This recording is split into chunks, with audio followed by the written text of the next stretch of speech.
What's going on, guys? Today we're doing another movie review. We've got Ready Player One. Woo! For all the video game fans out there. So, right off the bat, Ready Player One is a movie about people who dive into a virtual reality game, and that's pretty much how they live their life. So it's like having a real life Oculus Rift. Well, Oculus Rift is real life. Yeah, but it's like having an Oculus Rift times 100. Like real. Isn't there like a PlayStation Lounge? Remember that? There is a PlayStation. When did it come out though? It's been like years ago. But it's kind of like that, just like amped up by 1,000. Yeah, just PlayStation Lounge amped up on a bunch of Monster Energy drinks. Here's a disclosure. I didn't read the book. Did you read the book? There was a book? He didn't read the book either. But we're going into this fresh minds. We're not knowing anything about what the plot is, anything whatsoever. But because you have Wade Wilson, not Wade Wilson, that's dead. We got Wade Watts. Wade Watts. He lives in Ohio. He lives kind of like this trailer park, futuristic trailer park in 2049. Called The Stacks. The Stacks. But why 2049? Just like, because we're not that far away from 2049. Yeah, no, legit, the way the world looks made me a little scared of where we're heading to. Like, why don't you push it to like 3049? He lives in this futuristic trailer park. Everybody lives their lives through virtual reality. And they're trying to finish this game, right? Yeah, pretty much the only time they really get out of this virtual reality world is to eat, sleep, and take a poop. That's it. So they're trying to find these 3 keys. Whoever gets all 3 keys, they're gonna win the keys to the Oasis, win like $500 billion. And there's like big conglomerates of game companies trying to team up and all finish this game to get all this money. Yeah, so really and truly, it's first come, first serve. It's a dog-eat-dog world out in that virtual reality. Really good movie, It's a good movie. There's a lot of throwbacks, of course. I know everybody has seen the trailers from all the 80s little Easter eggs, from music to movies. Back to the Future plays a pretty heavy role in this. It does play a pretty heavy role. Some of the original arcade games do too.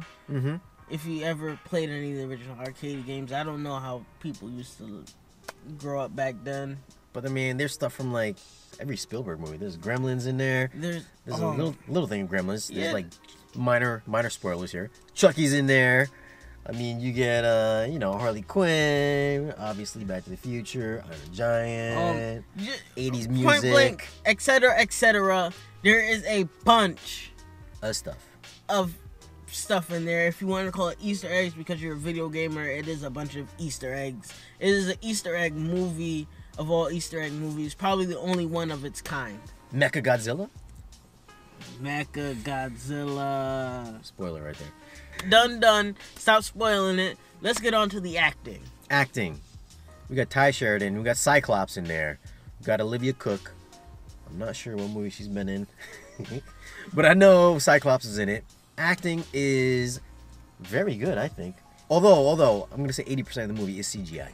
80% of the movie is CGI, but the parts where the actors and actresses really show them their true selves is good.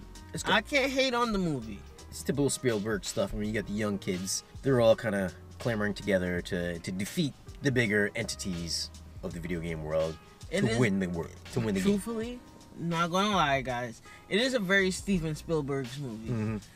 A small band of people. Although, I mean, the movie's like 2 hours and 20 minutes long. It is 2 hours and 20 minutes long. Towards the end, towards like the third act, I thought it kind of drug a little bit. It got a little long, I think. Yeah, I truthfully, as watching the movie, no matter how much I love video games, he did pick up his cell phone. I did doze off a little bit, not wondering where world I was.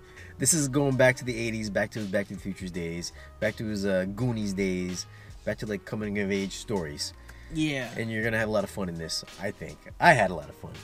I did. I enjoyed the movie. As a fellow person who enjoys retro video games and even video games now, I applaud the movie. A lot of good stuff in there. 0 to 10, what you gonna give it? 0 to 10? I ain't gonna lie, my nerdiness took over. I'm gonna give that movie a 10. Really? I'm gonna give it a 10. It had, watching the trailers, loving video games. It had everything I wanted in a movie about a person playing virtual reality in it. It had video games from nearly since video games were created. It had action. It had its little drama. I don't really care about romance, but the romance was thrown into there. I think the romance was what threw an extra point in there to give it the perfect 10.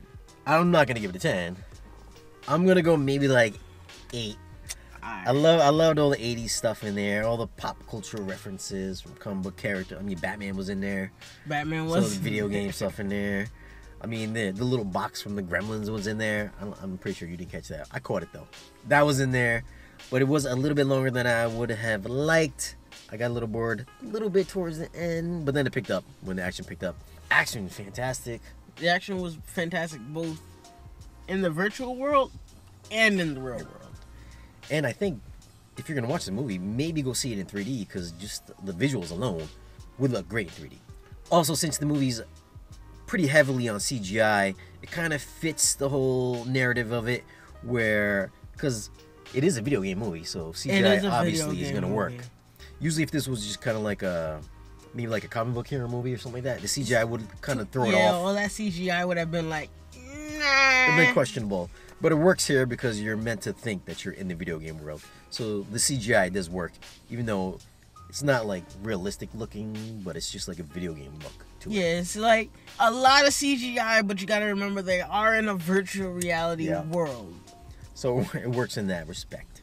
So 8 for me, 10 for you. 10 for me. Go see it, go check it out. Is this the movie that's gonna top Black Panther?